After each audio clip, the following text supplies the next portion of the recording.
మేరకు ఎంఈపీ రైతు బజార్లో మార్కెట్ ఇంటర్వెన్షన్ గురించి అంటే రైస్ రేట్లు బయట మార్కెట్లో అధికంగా ఉండడం వల్ల ప్రజలు ఇబ్బంది పడడం చూసి ప్రభుత్వం వారు వినూత్నమైన ఆలోచన చేసి ఈ రైస్ అన్నది ఇక్కడ ఎంఈపీ రైతు బజార్లో ప్రవేశపెట్టడం జరిగింది.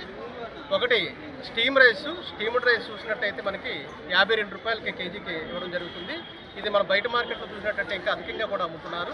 అలాగే రా రైస్ చూసినట్టయితే మనకి కేజీ 50 రూపాయలకే ఇవ్వడం జరుగుతుంది. ఇది ఎవరైతే రైస్ కార్డు ఉంటుందో రైస్ కార్డుకి 10 కేజీలు ఇవ్వబడుతుంది. 10 కేజీలు ఇచ్చిన తర్వాత మళ్ళీ ఆ డేట్ తర్వాత మళ్ళీ రావాలి. సర్టెన్ డేట్ ఉంటుంది, ఆ డేట్ తర్వాత రావాలి. రైస్ కార్డు కంపల్సరీగా రైస్కి వచ్చిన వాళ్ళందరూ కూడా రైస్ కార్డు తీసుకొని రావాలి. రైస్ కార్డు తీసుకొచ్చిన తర్వాత మనకి ప్రభుత్వం వారు ఒక యాప్ ఇచ్చారు. ఆ యాప్లో మేము ఎంటర్ చేసిన తర్వాత మాత్రమే 10 కేజీల బియ్యం అన్నది మీకు ఇవ్వడం జరుగుతుంది. ఈ రైసు సద్వినియోగాన్ని మొత్తం అందరూ కూడా వినియోగించుకోవడానికి కోరుతున్నాం. అయితే ఎటువంటి అవకతవకలు లేకుండా పారదర్శకంగా మన ఎంఈపీ రైతు బజార్లో కౌంటర్లో ఈ రైస్ అన్నది అమ్మడం జరుగుతుంది.